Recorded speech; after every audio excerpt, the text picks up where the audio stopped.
Hi, welcome to ಮಕ್ಕಳ ಮಾಯಾಜಾಲ.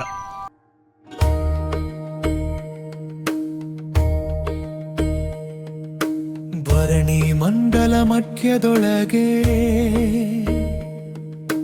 ಮೆರೆಯುತಿಹ ಕರ್ನಾಟಕ ದೇಶದಿ ಇರುವ ಕಾಳಿಂಗನೆಂಬ ಗೊಲ್ಲನ ಪರಿಯನೆಂತು ಪೇಳೆನೆ ನೆಲೆಯ ಮಾವಿನ ಮರದ ಕೆಳಗೆ ಕೊಳಲನೂದುವ ಕೊಳ್ಳಗೌಡನು ಬಳಸಿನಿಂದ ತುರುಗಳನ್ನು ಗಲೆಗೇರಿ ಕರೆದನು ಹರುಷದಿ. ಗಂಗೆ ಬಾರೆ ಗೌರಿ ಬಾರೆ ತುಂಗಭದ್ರೆ ತಾಯಿ ಬಾರೆ ಪುಣ್ಯಕೋಟಿ ನೀನು ಬಾರೆ ಎಂದು ಗೊಲ್ಲನು ಕರೆದನು.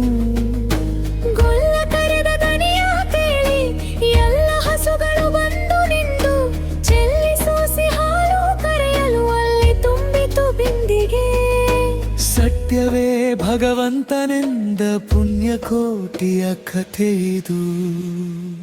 ಹಬ್ಬಿಳೆ ಅಮಲೆ ಮಧ್ಯದೊಳಗೆ ಅರ್ಬುತಾನೆಂದೆ ಬೆಂಬಯಾಬ್ರನು ಅಬ್ಬರಿಸಿ ಹಸಿ ಹಸಿದು ಬೆಟ್ಟದ ಕಿಬ್ಬಿಯುಲ್ಲು ತಾನಿದ್ದನು. ಸಿಡಿದು ರೋಷದಿ ಮೊರೆಯುತ ಹುಲಿ ತುಡುಗುಡಿಸಿ ಭೋರಿಡುತ್ತ ಚಂಗನೆ ತುಡು ಕಾಲೆರಗಿದ ರಭಸ ಕಂಜಿ ಚೆದರಿ ಹೋದವು ಹುಸುಗಳು. ಪುಣ್ಯಕೋಟಿ ಎಂಬ ಹಸುವು ತನ್ನು ತಂದನ ನೆನೆದುಕೊಂಡು ಮುನ್ನ ಹಾಲನು ಕೊಡುವೆನೆನುತ ಚೆಂದದಿ ತಾ ಬರುತ್ತಿರೆ. ಹಿಂದೆನಗೆ ಆಹಾರ ಸಿಕ್ಕಿತು ಎಂದು ಬೇಗನೆ ದುಷ್ಟವ್ಯಾಭ್ರನು ಬಂದು ಬಳಸಿ ಎತ್ತ ಬಟ್ಟಿರಿ ನಿಂದನ ಹುಲಿರಾಯನು. ಸತ್ಯವೇ ಭಗವಂತನೆಂದ ಪುಣ್ಯಕೋಟಿಯ ಕಥೆ ಇದು.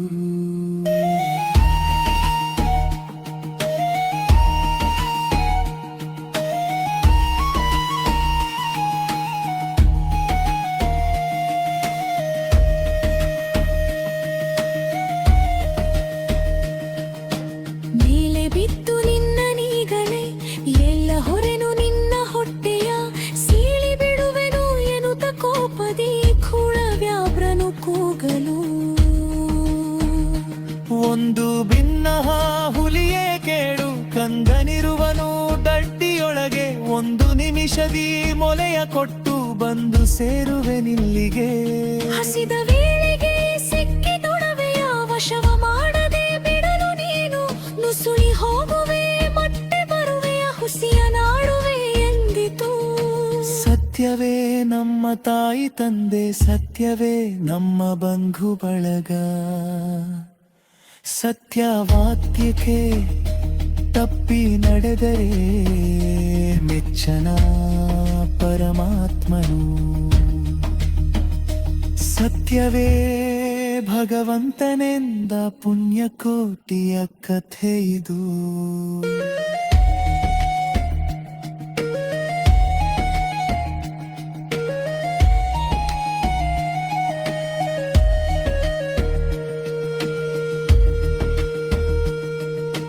ಕೊಂದು ತಿನ್ನುವೆನೆಂಬ ಹುಲಿಗೆ ಚಂದದಿಂದ ಭಾಷೆ ಇತ್ತು. ಕಂದಲಿಂದನೋ ನೋಡಿ ಪೂಬಲೆ ನೆಂದು ಬಂದೆನು ದುಡ್ಡೆಲು. ಆರ ಮೊಳೆಯನು ಕುಡಿಯಲಮ್ಮ ಆರ ಬಳಿಯಲಿ ಮಲಗಲಮ್ಮ ಆರ ಸೇರಿ ಬದುಕಲಮ್ಮ ಆರು ನಗದೆ ಹಿತವರು. ಮುಂದೆಗಳಿರ ಅಕ್ಕಗಳಿರ ಎನ್ನ ತಾಯೊಡ ಹುಟ್ಟುಗಳಿರ ಕಂದ ನಿಮ್ಮವನೆಂದು ಕಾಣಿರಿ ತಬ್ಬಲಿಯ ನೀ ಕರುವನು. ಮುಂದೆ ಬಂದರೆ ಹಾಯಬೇಡಿ ಹಿಂದೆ ಬಂದರೆ ಒದೆಯಬೇಡಿ ಕಂದನೆಂಬವನೆಂದು ಕಾಣಿರಿ ತಪ್ಪಲಿಯ ನೀ ಕರುವನು. ಸತ್ಯವೇ ಭಗವಂತನೆಂದ ಪುಣ್ಯಕೋಟಿಯ ಕಥೆ ಇದು.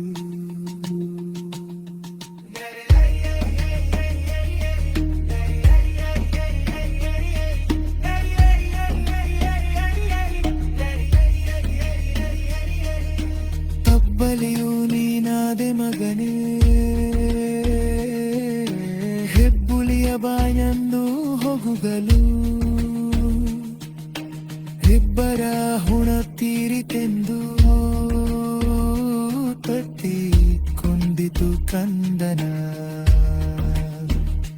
ಗೋವು ಕುರುವನು ಬಿಟ್ಟು ಬಂದು ಸಾವಕಾಶವ ಮಾಡದಂತೆ ಗವಿಯ ಬಾಗಿಲ ಸೇರಿ ನಿಂತು ನವಕದಲ್ಲಿ ಹುಲಿಗೆಂದಿತು.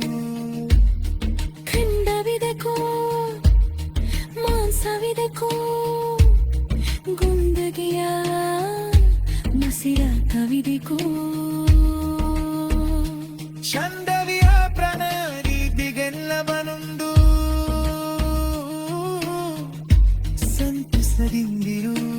ಅಲ್ಲಿ ತೋಟೆಯ ಮಾತೆ ಕೇಳಿ ಕನ್ನಗೀರವು ಸೊರಸಿನೊಂದು ಕನ್ನಯ್ಯಳನ್ನು ಕೊಂದು ಬಿಂದರೆ ಸದಾ ಪರಮಾತ್ಮಳು ಎಂದವರ ಹುಟ್ಟತ ನೀನು ನಿನ್ನ ಕೊಂದು ಏನೋ ಪರೆದನು.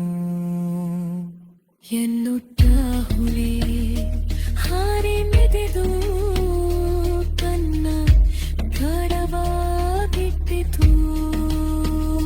ಸತ್ಯದೇ